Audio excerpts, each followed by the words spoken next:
pertanyaan pertama saya ke Pak Teguh, Pak. Tadi kan Bapak menyebut bahwa potensinya luar biasa ketika industri manufaktur bisa mengadopsi teknologi digital. Tapi kalau kita lihat di lapangan mungkin juga belum banyak perusahaan Indonesia yang melangkah ke sana. Kalau dari kacamata Pak Teguh sebenarnya tantangannya tuh di mana ya Pak? Apa enggak soal ragu soal harus berinvestasi, ragu akan hasilnya, atau memang tidak punya orang, atau apa Mas? Kira-kira yang selama ini Mas lihat di lapangan.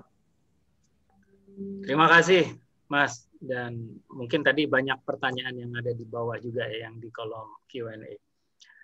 Tantangan yang paling utama, yang pertama adalah people ya, jadi orang. Jadi menyiapkan orang, kemudian juga orang itu masalahnya kan ada dua ya. Yang pertama mindset-nya dulu yang harus ikutan dirubah, kemudian skill set yang harus ngikutin gitu. Jadi orang itu, kompetensi orang itu perlu. Dan juga pemahaman orang. Nah, orang dari sini itu kalau dari satu perusahaan itu harus dimulai dari top management ya. Jadi leadership-nya itu harus kuat di sana, mengatakan bahwa ya saya harus moving toward digitalization. Otherwise ya kita lose of the competition gitu ya. Otherwise kita tidak bisa efisien, tidak bisa ekonomis. Jadi itu harus ada strong message dari leadernya untuk mengatakan supaya orang, dalam hal ini people di dalam satu organisasi moving toward that direction. Itu nomor satu. Setelah yang itu, yang kedua proses ya. Bagaimanapun juga kita harus melihat proses dalam satu perusahaan itu mana yang akan di-enhance duluan. Biasanya kan begitu ya. Ada prioritas pertama, ada prioritas kedua, ada supporting priority gitu ya. Nah, ini yang harus ditentukan. Proses harus dibakukan, proses harus ngikutin. Biasanya ada dua, digitalisasi atau transformasi digital atau implementasi IoT whatever itu kendalanya adalah kita ngikuti proses yang ada atau kita adopsi proses yang sudah baku gitu ya. Itu challenge-nya di sana. Yang paling gampang adalah kita adopsi dulu. Adopsi terhadap proses yang sudah baku ada gitu. Nah, dengan mengadopsi proses ini tentunya di internal organisasi itu yang kita bilang tadi harus melakukan adaptasi. Jadi organisasi nggak boleh rigid, organisasi harus dinamis, ngikutin nih. Karena proses yang sudah baku itu biasanya lebih efisien. Dan kembali lagi, lebih future proof lah. Karena bagaimanapun kalau di-improve lagi, dia akan bisa ngikutin perkembangan inovasi ke depan. Yang ketiga yang tidak kalah pentingnya adalah pemilihan right technology. Jadi teknologi itu macam-macam, seperti tadi yang dikatakan juga oleh teman-teman di IBM, bahwa ini loh, contohnya nih AI on plug gitu ya.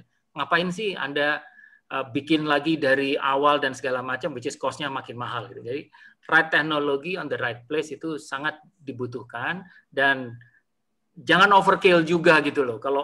Kalau memang butuhnya cuma untuk memantau saja, ya mantau saja. Tapi kalau sudah sampai aktuator, ya harus sampai aktuator untuk kontrol dan segala macam. Jadi 3 hal itu, PPT ya, people, proses, dan teknologi, itu yang menjadi challenge utama dalam satu perusahaan untuk mengimplement digitalisasi atau bertransformasi digital secara masif untuk ke arah sana. Kalau ditanya kebutuhannya, dari kemarin sudah butuh sebenarnya. Cuman dalam satu perusahaan itu kadang-kadang gitu loh. Ini mau capex, mau opex, itu padahal sekarang pilihan banyak. Anda bisa capex, Anda bisa opex, is up to you. Jadi semua provider juga memberikan choices gitu ya. Jadi nggak usah ragu untuk menuju ke sana. Oke, terima kasih. Mungkin geser ke Mas Haryo nih. Tadi ada people, proses, teknologi. Kalau dari kacamata Paragon, apakah emang masalahnya tantangannya sama, atau ada aspek lain yang juga dirasakan sebelum ketika mengadopsi teknologi digital? Ya baik, makasih. Jadi kalau saya sih di Paragon mirip sih sebenarnya tadi yang disampaikan oleh Pak Teguh juga ya. Jadi kita ngomong soal produk desain ke depan, kemudian proses, ya. Habis itu kita mapping people-nya, ya. Baru habis itu kita melakukan strategic choices nih, karena banyak banget yang perlu diotomatiskan atau di IoT-kan gitu ya. Nah, dari strategic choices tadi kita set journey-nya dulu, ya. Jadi tahun ini mau ngapain, tahun depan mau ngapain, di area mana dan sebagainya. Baru habis itu pada saat masuki execution-nya kita bilang business case-nya harus robust sehingga kita bisa men-secure komitmen dari top manajemen gitu ya. Nah, setelah komitmennya ada, kita jalan di eksekusi. Nah, di sini sebenarnya yang paling penting itu change management.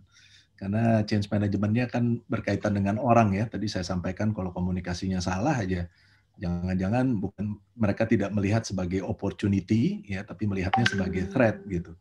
Nah, jadi gimana nih kita menyiapkan resources yang tadinya barangkali khususnya di manufacturing ya, kita ngomong soal people management dan machine management, tapi kedepannya harus ada IT dan OT management gitu.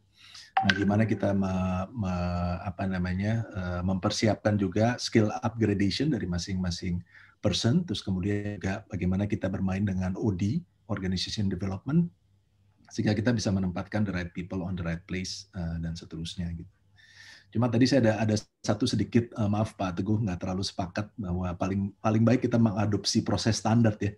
Karena kalau menurut saya sih at the end of the day the right balance. Karena nanti kalau mengadopsi begitu saja itu change manajemennya akan luar biasa. Belum lagi nanti operational disruption-nya. Barangkali gitu. Berarti dikombinasikan dengan apa yang sudah dilakukan selama ini gitu Mas ya? Betul.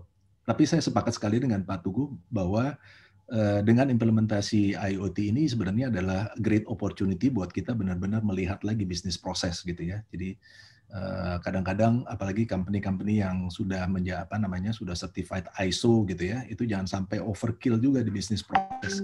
Jadi kita melihat mana yang benar-benar diperlukan, mana yang nice to have, is it necessary, is it unnecessary gitu ya. Nah, jadi supaya intinya mendesain lagi bisnis proses kita sehingga lebih agile dan responsif. Saya pikir itu kuncinya buat survival ke depan. Tapi tadi kan Pak Teguh juga menyebutkan bahwa pentingnya buy-in dari manajemen gitu. Kalau dari pengalaman Mas Aryo, gampang nggak meyakinkan manajemen? Atau emang mereka sudah dari awal sudah tahu bahwa itu adalah jalan yang harus ditempuh untuk bisa bersaing? Ya. At the end of the day, IoT is a tool ya.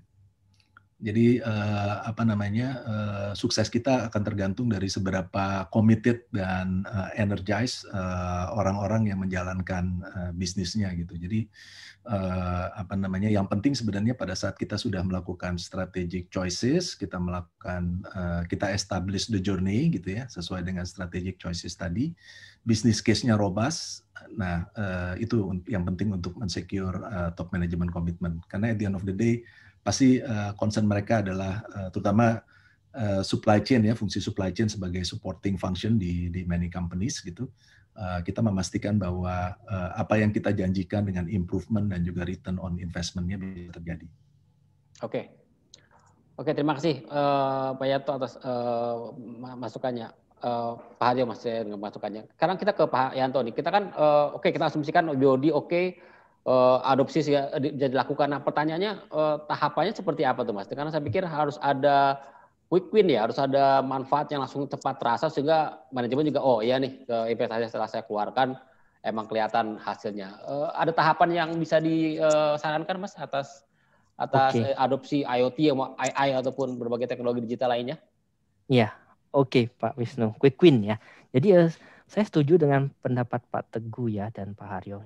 Tadi Pak Haryo bilang IoT atau industri 4.0 itu adalah journey, perjalanan ya. Jadi perjalanan itu dimulai dengan langkah pertama misalnya ya. Jadi misalnya dalam hal IoT. Jadi saya mulainya dari mana? Jadi kalau IoT itu kan teknologi, tools. Ya. Jadi kita bisa mulai dari yang namanya POC, proof of concept, testing ya. Dari testing kita maju ke yang namanya testing. Kalau testingnya berhasil, kita maju ke namanya pilot. Pilot itu misalnya, saya akan pilot ini di satu lini produksi. Kalau sukses kita roll out ke company wide atau plan wide gitu. Jadi itu yang bisa dilakukan dari sisi pilot, dari sisi penerapan IoT. Dari small dulu, misalnya quick win-nya adalah satu lini production, gitu. Enggak satu pabrik gitu. Lalu setuju juga sebelum itu sebenarnya. Sebelum itu setuju dengan Pak Teguh, itu nggak bisa maksudnya langsung tool saja, tapi ada hal lain yang perlu kita perhatikan dari sisi people-nya dan teknologinya gitu. Jadi IoT itu misalnya tidak sekedar hanya connecting sensornya kirim ke IoT platform, lalu ada dashboard, tools, alat, is more than that. Jadi yang kami sarankan adalah dibentuk suatu namanya SDG, Small Task Group di perusahaan itu.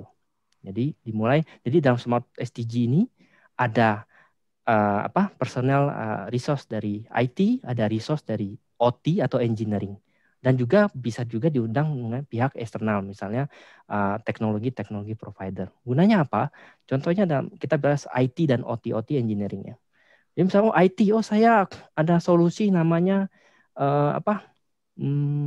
solusi IoT nih, langsung ditaruh di plan. Hey, orang OT ini solusinya, coba tes. Padahal orang OT-nya nggak diajak diskusi di depan atau apa. Atau kebaliknya, orang OT tiba-tiba langsung cari vendor sini datang loh. Teknologi kan di saya IT gitu kan. Loh, lalu orang plan juga bilang, kan plan ini punya saya gitu, kok kamu main tanpa ada diskusi gitu. Jadi harus ada kolaborasi antar keduanya. Jadi dimulai dari SDG, lalu lanjut dengan prototyping, lalu kalau sukses lanjut ke company wide. Itu nanti tim kecil ini yang akan menentukan sebenarnya apa sih bisnis proses yang potensial dan juga memberikan impact bisnis yang besar kali ya. Mereka harus mengidentifikasikan dulu, setelah itu baru kemudian kita melangkah ke sisi teknis, mulai dari tadi piloting dan juga uji coba tadi ya, POC tadi ya. Iya, betul Pak Wisnu. Oke, terima kasih Pak Yanto atas masukannya. Nah sekarang kita kan ngomongin juga di judulnya kan embracing AI nih untuk manufaktur. Nah, pertanyaan ke Mas Christian nih Mas, kan tadi predictive maintenance, oke, itu dari salah satu bentuk implementasi atau contoh bagaimana ketika sudah ada data dari yang didapat dari IoT, ketika disuntikkan dengan AI akan menjadi sebuah solusi predictive maintenance. Tapi mungkin ada banyak aspek lain yang bisa dilakukan ya Mas, ketika AI masuk dimasukkan ke dalam proses bisnis dari industri manufaktur. Bisa mencontohkan beberapa kasus lain Mas yang telah dilakukan IBM bersama dengan H2O? Ya, thank you Mas Wisnu. Jadi kalau misalnya memang dalam sisi AI itu datanya apapun, sebenarnya kita bisa coba untuk melihat kasus-kasus yang relevan itu apa saja. Salah satu yang paling sering kita temui ya, yang saya pribadi sering temui adalah quality assurance, QC. Quality control dari sisi production, manufacturing consumer goods misalnya, apakah secara packaging baik, apakah secara print barcode baik, apakah barang yang dibuat misalnya manufacturing parts itu ada defect, yang dimana defect-nya mungkin mikroskopik, yang manusia mungkin nggak bisa lihat, tapi bisa dilihat oleh mesin, oleh kamera. Nah, hal-hal seperti itu yang bisa kita, salah satunya adalah quality control yang bisa kita implementasikan. Contohnya yang lain, misalnya kita bisa memprediksi juga supply demand dari sisi market, kemudian bisa juga kita menggunakan natural language processing, kemudian bisa melihat di sosial media bagaimana produk kita ada di market, seperti market sentiment analysis, hal-hal seperti itu. Salah satu case yang pernah kita lakukan juga adalah memprediksi tracking, kalau saya bicara tracking tadi, memprediksi routing, dan juga adalah shortest path, operation research. Hal-hal seperti itu juga bisa untuk membantu mengefisiensikan cost dari sisi delivery, karena kita menggunakan model yang untuk melihat jalur mana yang paling efisien dibandingkan dengan jalur yang lain. Beberapa contoh sih seperti itu. Use case sih sangat luas sekali sih. Kita bisa mengimplementasikan itu di mana saja sebenarnya. Oke. Tapi yang itu yang penting ya, harus ada data yang bisa menjadi basis untuk mendapatkan rekomendasi itu ya. Karena kalau datanya nggak ada atau datanya ada tapi tidak bersih, tidak berkualitas juga agak susah kali ya untuk melakukan AI itu ya. Betul, makanya data preparation step itu jadi sangat penting, karena kita mau supaya model yang kita buat itu nanti bisa mewakili apapun yang kita expect it to be. Jadi awalnya kita memprediksi bahwa dia butuh predictive maintenance, karena apa? Nah, kita punya set of standard yang sudah kita set. Nah, mungkin Pak Haryo juga sudah berpengalaman ya dari sisi hal-hal seperti ini untuk setting limitasi dan standarisasi dari sisi model tersebut, supaya bisa menghasilkan jawaban, si AI tersebut bisa menghasilkan jawaban yang di-expect untuk sesuai dengan standar-standar dan limitasi dari company tersebut juga. Oke, satu tadi Mas, tadi H2O berarti kita ketika data dimasukkan ke situ udah otomatis keluar rekomendasi. Berarti kita nggak perlu data scientist, nggak perlu buat modeling data dan segala macam.